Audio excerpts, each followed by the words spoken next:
Thanks. Yeah, hi, guys. I'm Beverly Van Buren, and if you're not familiar with the Marine Pollution Studies Laboratory at Moss Landing Marine Laboratories, we are funded through San Jose State University Foundation and provide services in quality assurance, data management, and field sampling. We've partnered with a variety of state and federal agencies to build both large-scale QA programs and provide project QA services, such as a typical data validation, audits, things like that. We also work with quite a few private sector folks, and our most recent project that we're working on, which is I'm really excited about, is a first-time project working with the timber industry where we'll be developing a QA program for their continuous water quality monitoring. So what are we going to talk about today? I'm going to go through some definitions of the common detection and quantitation terms, give some examples from state documents, and we'll do a very brief introduction into determining reporting limits, talk about reporting limits in databases and reports, and specifically flagging and qualification, and some tips on working with laboratories and documents for communicating reporting limits. And finally, I'll give a brief conclusion. What are we hoping you're going to walk away with today? A general understanding of the common detection and quantitation terms, and really that there's a difference between detection and quantitation. Again, I'll give that brief introduction into determining reporting limits, but probably if there was one thing that I could say is kind of the most important to me that you walk away with, it's an appreciation for linking reporting limits to data use. Some of the slides today have a lot of text on them. I'm not going to go over all that. They're merely provided as reference for you guys to go back to later. So let's get into our introduction. And, you know, if I was sitting in a room with you guys in person, I would ask you, why do reporting limits matter to you? Why are you here today? How are you using reporting limits in your day-to-day job? And so I think we need to ask this question, and we'll answer it at the end here. Why do reporting limits matter? And I would argue that reporting limits matter because we need to use data in making recommendations or decisions. And reporting limits are tied completely to our ability to do that. So I just kind of want to go back to this again briefly, that if there's sort of only one thing you walk away with today, it's an appreciation for linking the reporting limits to our data use, that is, decision-making and providing recommendations. One of the things with quality assurance trainings and talks is they can get very long and boring with a lot of jargon and definitions, and that's what we're going to get into. And I kind of want to show you guys where you're going to be at by the end of the 50 minutes or so. We're going to answer this question of, is this reporting limit box in the correct spot on this chart? So you will understand this graphic completely by the end of the 50 minutes and be able to answer that question as well as understand this graphic completely.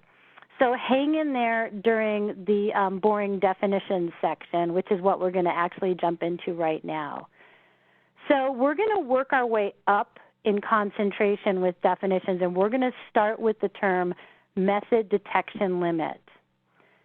In layperson's terms, the method detection limit is simply the method, so sample prep and analysis, and the particular laboratory. The U.S. EPA, and this is going to be different with different terms that we go over today. So with this term, there is a black and white definition. It is in the Federal Register. There is one way to define method detection limit and one way to do it. Interestingly, in December, we had an update to both the definition for method detection limit and for how to calculate them. So the timing of this talk is good. We didn't do that on purpose, but there is a new definition that came out last month.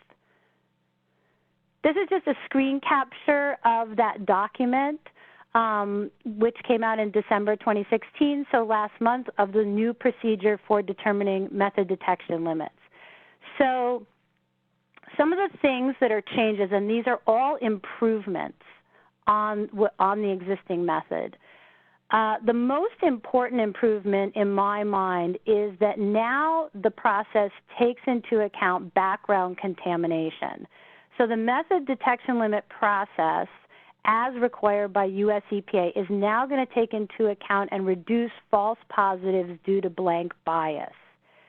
The new method is also going to allow us to have a lab be representative over time as compared to an MDL of a single day, and we'll have MDLs that are lab-wide versus instrument-specific.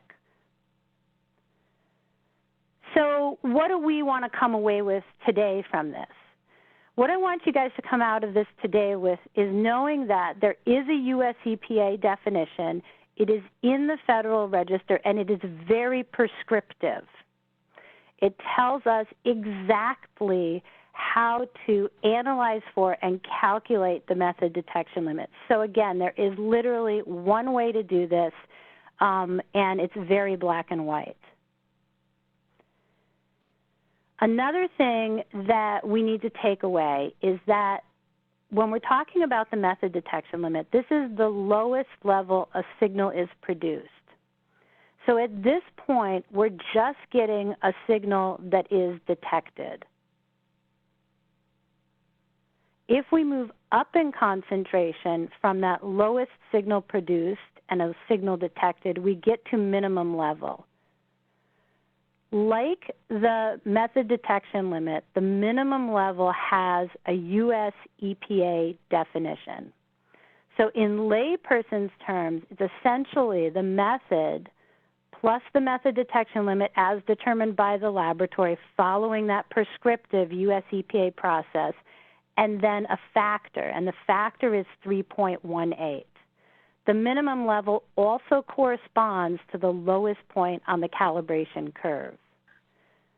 So EPA has a vocabulary catalog where we can type in a term and it pops up definitions. When we get the definitions out of this database, what we're going to want to look at are the ones with OW after them, because that stands for Office of Water, and we're doing water quality monitoring. I've written the definition below so you can see it in bigger font here for minimum level, which tells us that the analytical system shall give a recognizable mass spectra and acceptable calibration points. This is expanded upon in methods themselves. So this is US EPA method 1631, total mercury in water. You can see that they use the term method detection limit in the method, and they also use the term minimum level. This is the definition from that method, and we can see that what they're doing here is they are, again, having a very prescriptive process and a very clear definition. So they use those same terms that they used on their website, recognizable signal and acceptable calibration point, but they expand upon that to have a very prescriptive way of determining the minimum level. And that descriptive way is your laboratory runs a method detection limit study following the US EPA requirements, and then multiplies the results by 3.18 and rounds those to the nearest integer. So there's, again, one way to do the minimum level, one definition. The big difference between the minimum level and the method detection limit is that now we have a signal is quantified. The minimum level is going to correspond to the lowest point on the calibration curve. So if we look at these two side by side, we see the method detection limit US EPA definition in the Federal Register, prescriptive process. It's the lowest level signal produced, and we just had the signal detected. Moving up in concentration to the minimum level, again, we have a US EPA definition that is prescribed within methods. It's the lowest point on the calibration curve, and now we have the signal is quantified. Moving up in concentration on our chart, we're going to move to practical quantitation limit. Unlike the previous two terms, practical quantitation limit does not have a US EPA definition. One of the definitions used is we take the instrument. Now, I don't mean the instrument or type. What I mean is the actual instrument in the laboratory that I can put my hand on. Then the analyst, and this means the actual individual person, Sophia Smith in our laboratory, and then a factor. And as the laboratory manager, what I would do is I would look at Sophia's capabilities and look at the instrument and say, okay, well, I think that, this instrument produces low MDLs and the analyst has a lot of skill, so I'm going to give this a low factor and I'm going to have a lower PQL or practical quantitation limit. If I have an analyst with less experience, as the laboratory manager, I'm going to say, well, I'm going to add a higher factor on, maybe a 5, and that's going to raise the practical quantitation limit. Another common practice for defining practical quantitation limit, remember there is no US EPA definition, is 3 times the lowest point on the calibration curve. So if we type in practical quantitation limit, to that US EPA database for vocabulary, we get no results. And I want to point out that all of the screen captures you guys are seeing today are current as of Monday. So everything is current on here, as are the citations. So what do you guys think about that, the definition of practical quantitation limit, where me as the laboratory manager, I get to sort of pick this number based on how well I think the analyst performs or how well I think the instrument performs. I mean, obviously, this is a very subjective approach, and as a quality assurance person, I completely dislike this approach. I would never allow this to be used in any project or program that I work on. I don't think it's scientifically defensible. How have other folks defined it? I just popped up there a definition by one of the states, and you can see they've really defined it and honed it in. So they're not using that approach where somebody gets to pick based on how well they think the analyst performs. They have well-defined practical quantitation limit. The second box in the middle there, I have that red arrow just to point out that this fact sheet from US EPA Region 3 from 2006 points out there's no governmental regulation covering the PQL. But in general, the common practice is to define it as 3 times the lowest level standard. So what do we want to remember about the PQL today? Today, what we want to remember is there is no US EPA definition, and it's a subjective approach if we use the first definition of instrument plus analyst plus a factor that the laboratory gets to pick. However, even though it's a subjective approach, it does produce a signal that's quantified. If we use the definition of 3 times the lowest point on the calibration curve, we have a signal that's quantified, and we also now are moving up in our confidence level, our ability to control bias on our result. So it has a bit more statistical rigor than our minimum level, which is the lowest point on the calibration curve, and even more than the method detection limit. So if we kind of look at these side by side where we're at, if we look at the upper left, method detection limit, remembering that this is the lowest signal just produced, we have a signal detected. To the right, we move up in concentration to the minimum level. We now have a signal that's quantified, which is the lowest point on the calibration curve. Both of those have US EPA definitions and a prescription for how to do them. The practical quantitation limit has no U.S. EPA definition. The project or program needs to define it. Most of the time, people define it as 3 times the lowest point on the calibration curve, and if we do that, we're moving up in concentration. We have a signal quantified, and we are also moving up in our confidence level of the data and ability to control bias. So now we're going to move on to reporting limit. Reporting limit is going to be different, I'm going to argue. And I am actually going to disagree with the U.S. EPA definition, okay? I'm going to argue that reporting limit should be based on the program and your data use. So your action level, your water quality standard, this is what should determine the reporting limit. Here's the U.S. EPA definition if we type it in, and I actually don't know if everyone's aware of this because I see contradictions to this in agency documents and things like that. So I'm not sure how up-to-date this is, but if you type it in, this is what you get as of Monday from Office of Water, that the reporting limit is the minimum value below which data are documented as non-detects. So the questions that come out of that are, does this mean that EPA is telling us that the reporting limit is equal to our method detection limit? And what do they mean by are documented? Do they mean qualifiers or flags along with the data? The next thing that I would ask is, what does reporting, the reporting part of it mean? Does this mean what we report, the numbers? So this provides a lot of questions which I'm not going to answer right now. And as I said, I do disagree with this definition. If we go to USGS, they also provide very good guidance on setting reporting limits, and I just popped out the second paragraph here to see it a little bit bigger. They talk about some of the terms we're talking about today, method detection limit, practical quantitation limits, and things like that. Oopsie, sorry, I went one slide too far.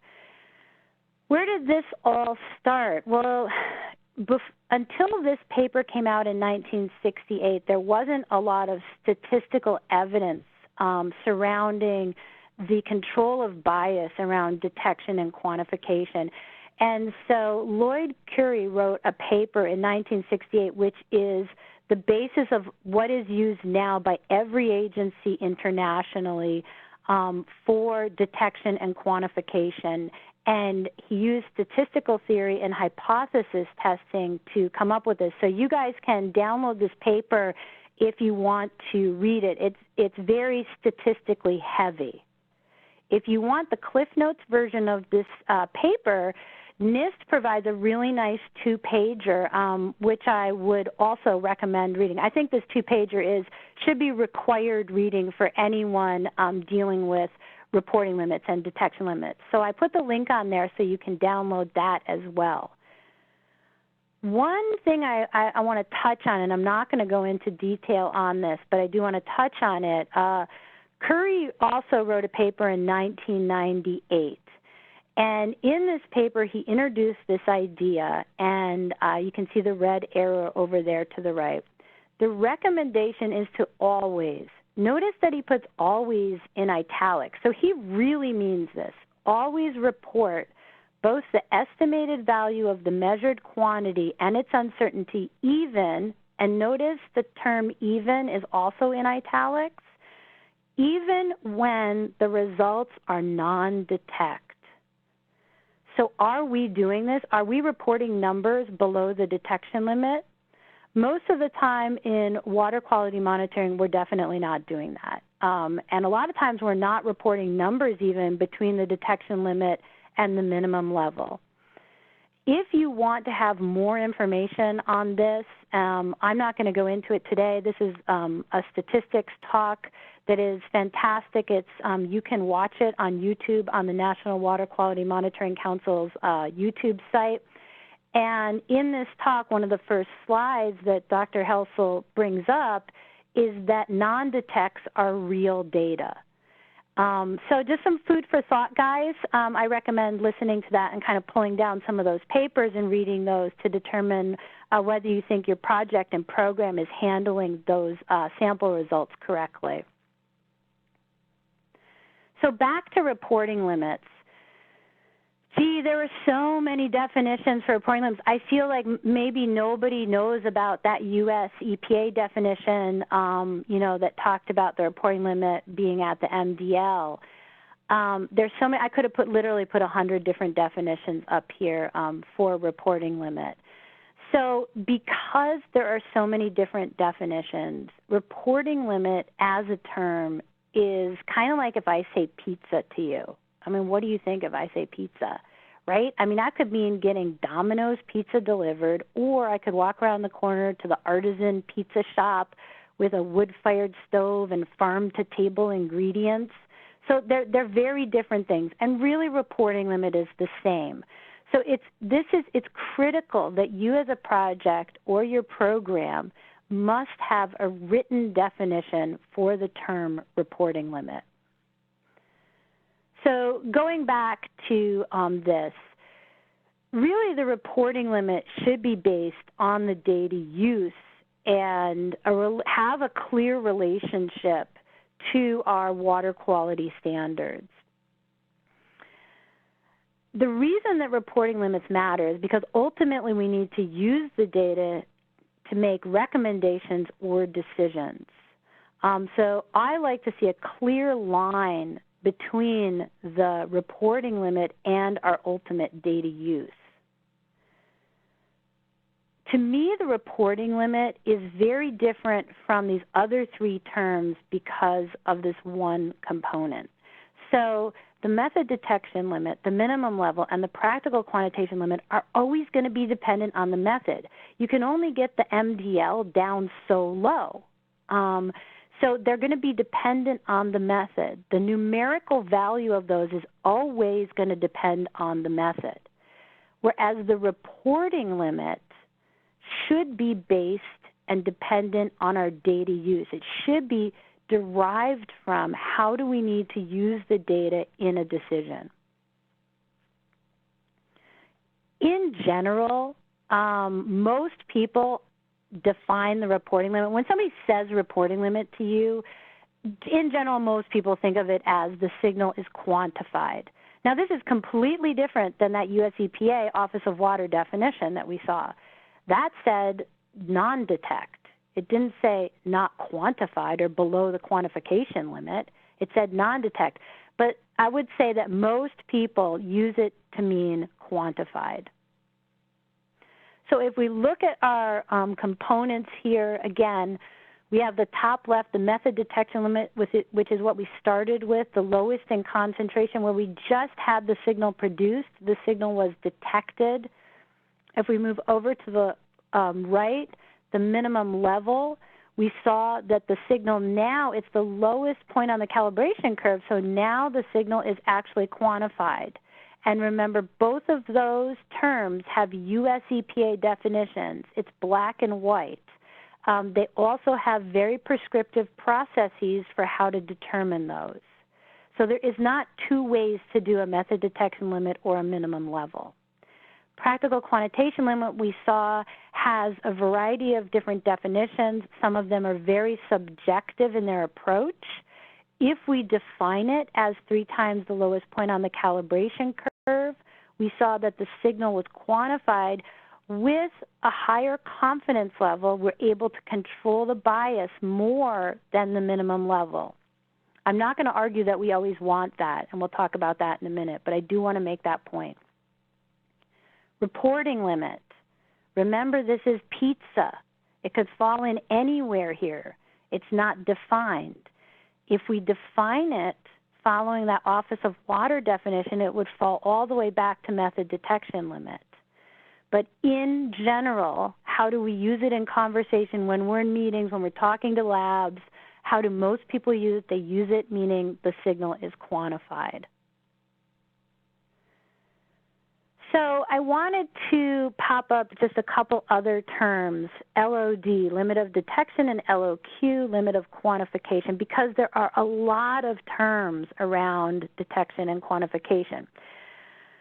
So where are you going to be when you walk out, of this training is what I want you to remember is I'm not expecting you to remember all the terms we go over today, but when you're coming across terms, here are the questions that you should ask. The first one is, what is the written definition? Then, what is the prescriptive process? Each of these terms must have a written definition and a prescriptive process. And you also want to ask yourself, when you're looking at these, are we talking about detection or are we talking about quantification? So when we're looking at the reporting limit, I would like to see the reporting limit determined based on our data use. But I would not like it set at our action limit or our water quality standard, because I want to be protective of that standard. I want our data to allow us to make recommendations and decisions that are protective of our water quality standards. And just to show it to you in another graphic, because we're going to use this graphic as we move along, this shows this band here, this area of protection between the reporting limit and the action limit. So let me give you guys some quick examples of these terms used in different state documents. And what I've done, so I'm not putting anybody on the spot, is I've removed the actual state or agency. Well, I haven't removed the agency, but I've removed the states and just put in unnamed Western state and things like that. So here we can see that this chart is taken from a document from an EPA, and we can see that they use the term typical MDL. Now, we know MDL has one definition. That's from the U.S. EPA. So we know that definition. Then we see that they use the term practical quantitation limit. So what is the question we're going to want to ask when we see that? Remember that yellow box I just showed you was we're going to want to see a written definition and a prescriptive process. And we're going to want to see a clear delineation between detection and quantification. In this document, they're using the term maximum contaminant level, and for the purposes of today, this is similar to the term when I'm saying action limit or water quality standard. Here's another document, and it uses the term laboratory quantitation level. Within this document, what they are talking about here is actually the minimum level. And they use the term benchmark, which is going to be similar to how I'm using the term action limit or water quality standard today. But what you can see with all of these sort of charts that come out of, or tables that come out of these different documents, is that we're moving up in concentration as we move to the right in these tables. And so what we're always going to want to ask when we look at these tables is we're going to want to go and look at what is the written definition for these terms and what is the prescriptive process for the laboratories or the projects to attain these levels. At the top here, I just wanted you to see that people do use the term limit of quantification in different documents. And let's look at this one on the bottom, reporting limit.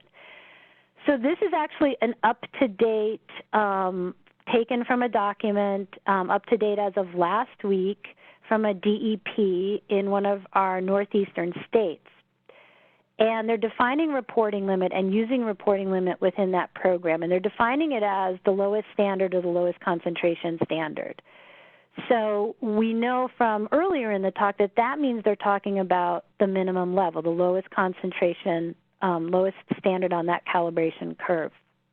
Notice that this is completely different from the U.S. EPA Office of Water's definition where they said non-detect.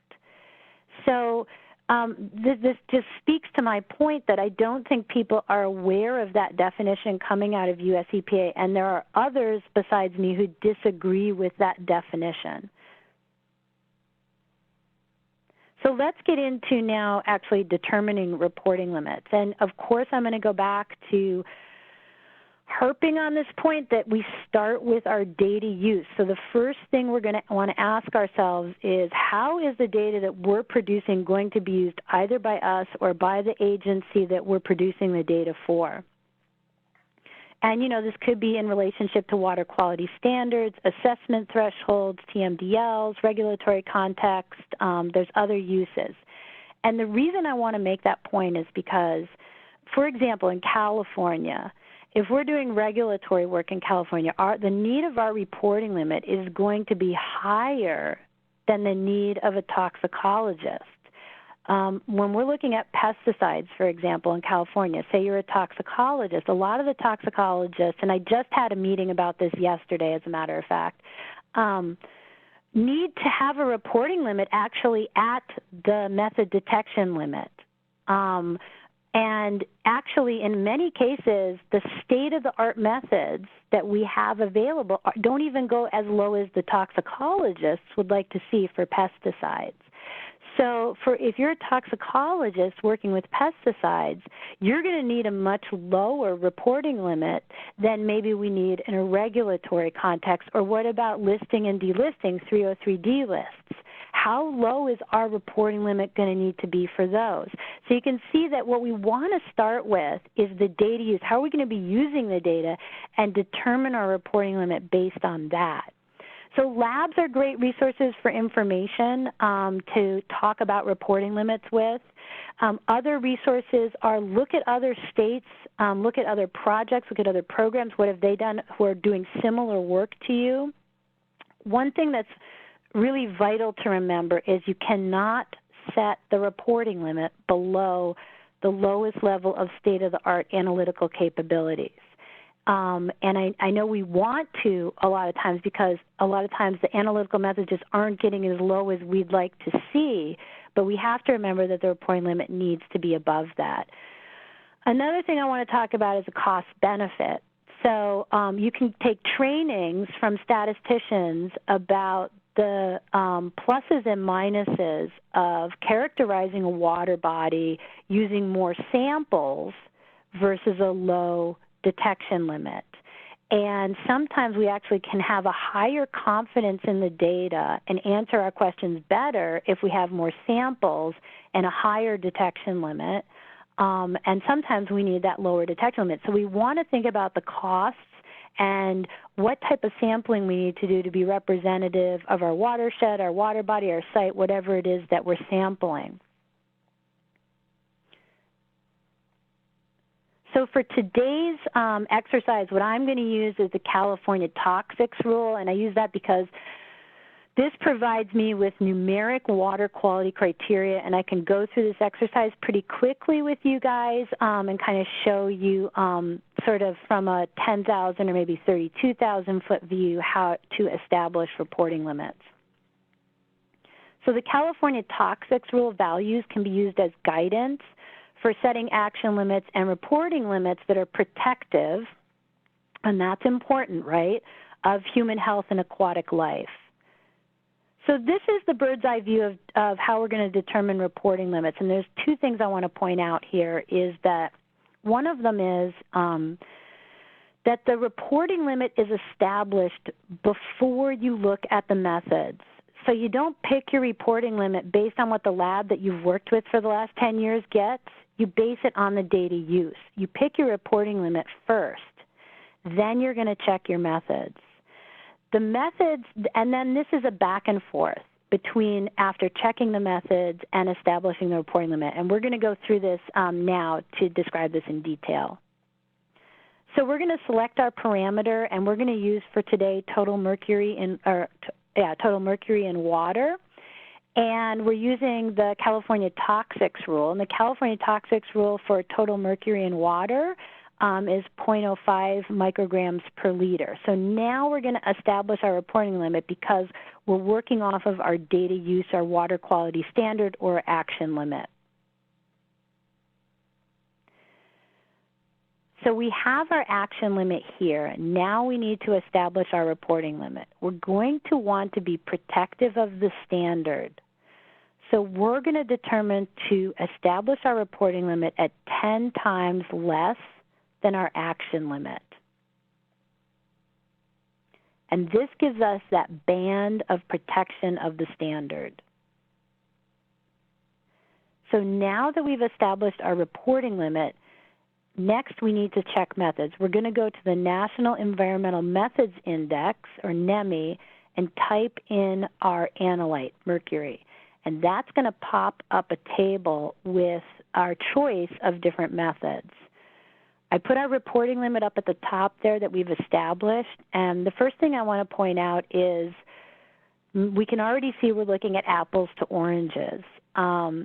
If you look at the top MDL up there, we know now that MDL detection, signal is detected, is very different from ML, minimum level, which is the signal is quantified. So if we just were looking at the numbers in that column, detection level, we might think we were looking at apples to apples, but these are completely different things. And so we need to understand the terms with detection limits to understand how to decipher a table like this. So given our reporting limit, we come up with two method options that meet our reporting limit, which is US EPA method 1631 and US EPA method 245.7. Now we're going to check with labs. We have two methods that we can use, so we're going to start talking to labs. And what we find out after we've talked to a bunch of different labs is that the cost is about the same, but the minimum level, so the quantification level, is about 10 times lower with US EPA method 1631, and they both cost the same amount. So are we going to necessarily just pick 1631 now because it's 10 times lower? No. They both meet our reporting limit. We're not going to necessarily pick it just because it's 10 times lower. However, in talking to the labs, we find out 245.7 is prone to matrix interference. And we do some checking and talk to other people and look at some peer-reviewed journal articles and find out that that's accurate. So because they cost the same, we're going to pick 1631 because we don't have to deal with matrix interferences. We want a more robust method. But we did not pick it because it was 10 times lower because both of them met our reporting limit. So now we have our chart filling in here. We have our minimum level of our method that we've picked. We have our method detection limit. And we're going to define the practical quantitation limit with our project as 3 times the lowest point on the calibration curve. And this is where this pops in. I want to point out that this graphic is not at all to scale. So we're done, right? We're all set. We've got our reporting limit. Not really. We haven't defined what we mean by reporting limit. Does that mean we're going to report only the numbers above that? What do we mean by reporting limit? How are we communicating that to the labs and the data users? And what about this? I mean, minimum level here, we know that that's quantified, and it's 10 times lower than where we've set our reporting limit. So this is what I was talking about with the back and forth process. You're still going to always want to set your reporting limit based on your data use. That's where you're going to want to start. But there will be a back and forth process once you check the methods to hone in on that reporting limit. So, one option we have is to set it all the way back to the minimum level.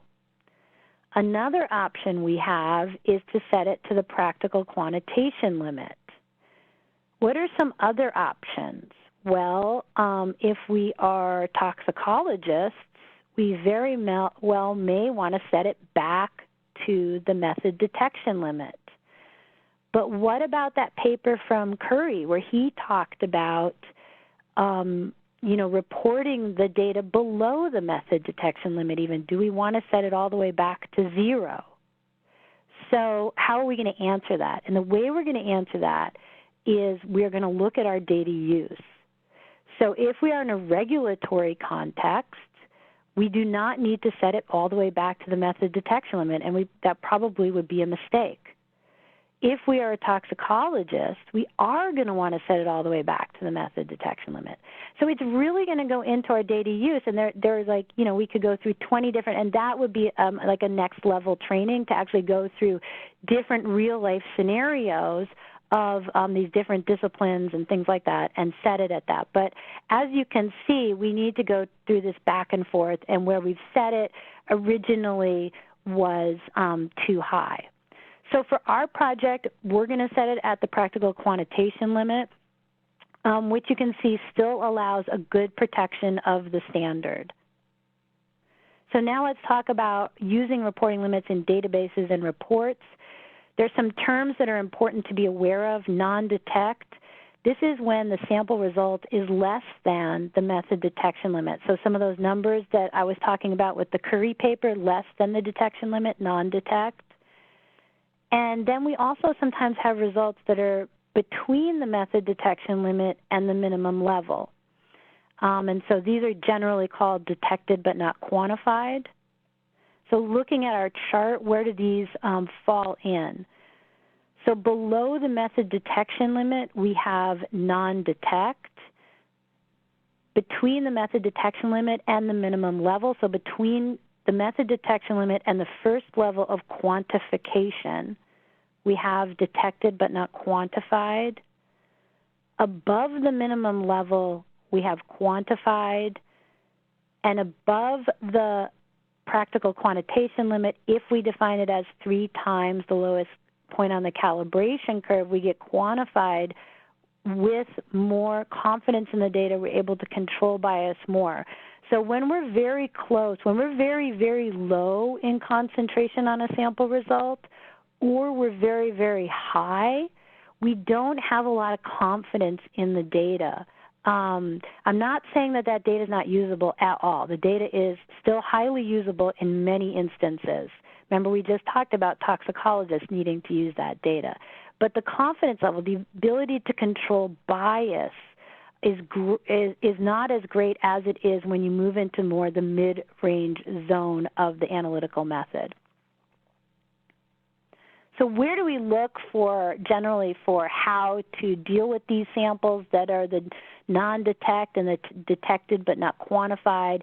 And one of the places that folks look is National Functional Guidelines. And National Functional Guidelines gives us very specific information on how to validate and flag or qualify data. And the type of samples that fall in their sample results are going to get qualifiers if you're using National Functional Guidelines, the U, the J, and the UJ qualifiers. And so this is the area here that we're talking about that gets qualified. If you're not using National Functional Guidelines, frequently laboratories have other flags as well. But it's important to decide prior to any sample collection, even if your reporting limit is up at that PQL, how are you going to handle this data? Are you going to report a number, or are you going to report a value, a specific database given value, and how are you going to flag it, and what information, flags, qualifiers will accompany it? So some tips in working with a laboratory. My first tip is to, we really need to supply them with a table of all the matrix analyte combinations and what you want to see for your method detection limit, your minimum level, your reporting limit. You need to have written definitions for the terms and a prescriptive process for getting there. And my tip is put that in the request for proposal. Because if you don't, frequently, we have to go as state agencies, a lot of times we have to go with lowest bidder. And if you want to get a lowest bidder who's actually going to meet the reporting limit that you need, put it in the RFP. There's kind of 3 ways that labs generally establish reporting limits. Either the lowest point in the calibration curve, or they use that PQL 3 times the lowest point on the calibration curve, or sometimes they just do 2 to 5 times the MDL. There's different ways. And, of course, you're going to want to find out exactly how they do it when they're saying reporting limit. This problem happens to us in California a lot, where we're saying reporting limit as the agency or the project or program, and we're thinking method detection limit, and the lab's hearing quantification limit. And then you end up getting back data with a lot of detected but not quantified or non-detects, and it's not as usable. So it's really important that you establish these terms ahead of time.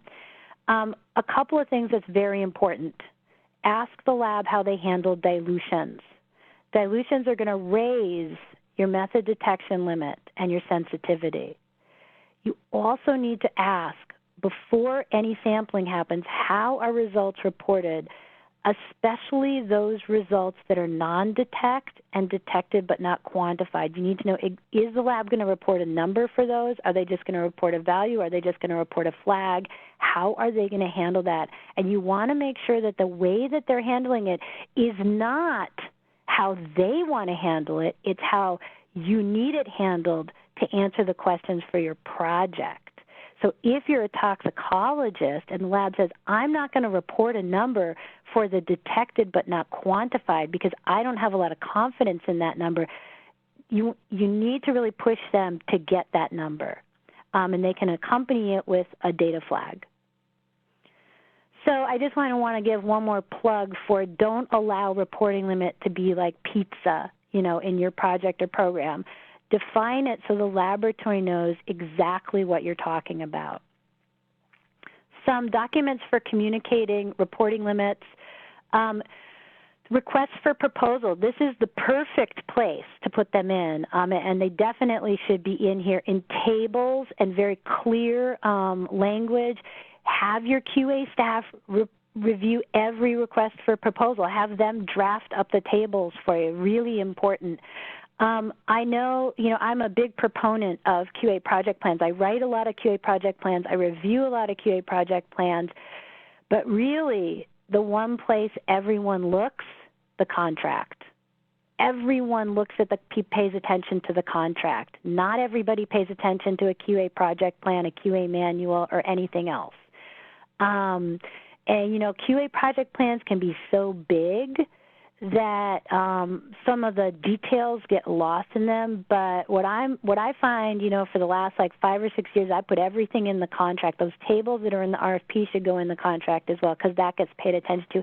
And have your QA staff review the contract. In the yellow box to the right, I put some other things that I always put in both the request for proposal and the contracts, and obviously these would be in some of these other documents.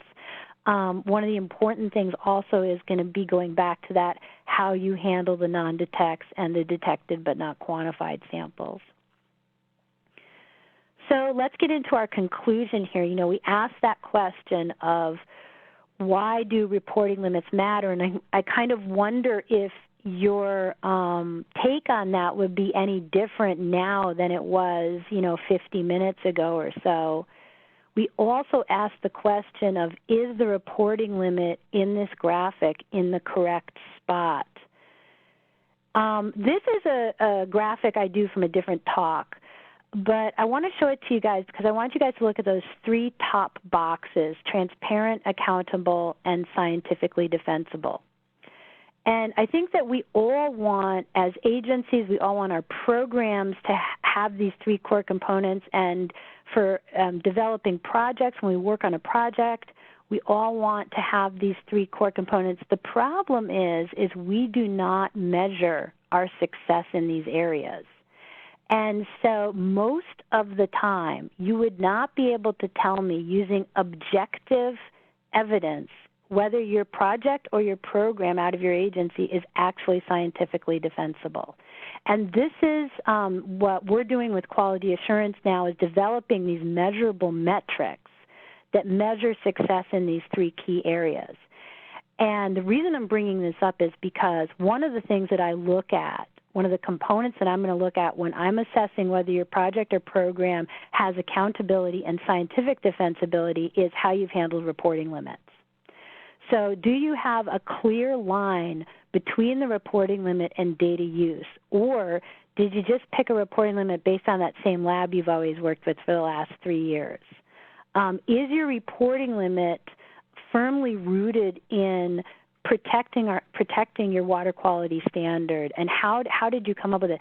So it's what I'm going to look at as part of our measurable metric for determining success in scientific defensibility and accountability. So the answer to the question of, is the reporting limit in the correct spot, we don't know because it's based on the data use. That is going to move around for every project potentially, or every program.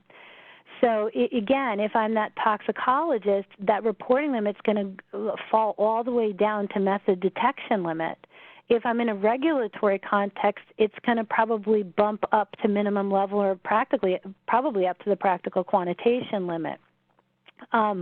If I'm following that strict US EPA definition off of the database, when we typed in reporting limit, it's going to fall down to that level of method detection limit. So it's not in the correct spot. The answer is no, because it would depend on the individual project or program. Why do reporting limits matter? And I think that reporting limits matter because we must be protective of our water quality standards. So where we place the reporting limit on this graphic is going to be vitally important to ensuring that we can protect our water quality standards. So that concludes the talk today. I'm not going to take questions today. You are welcome to email me with questions. We also have a QA help desk that's open to everyone with any QA questions. So you are welcome to pop a question in about this talk or about QA, any QA in topic in general. But you can also email me directly. And thanks a lot. I really appreciate you guys sticking it out for the full time. So thank you.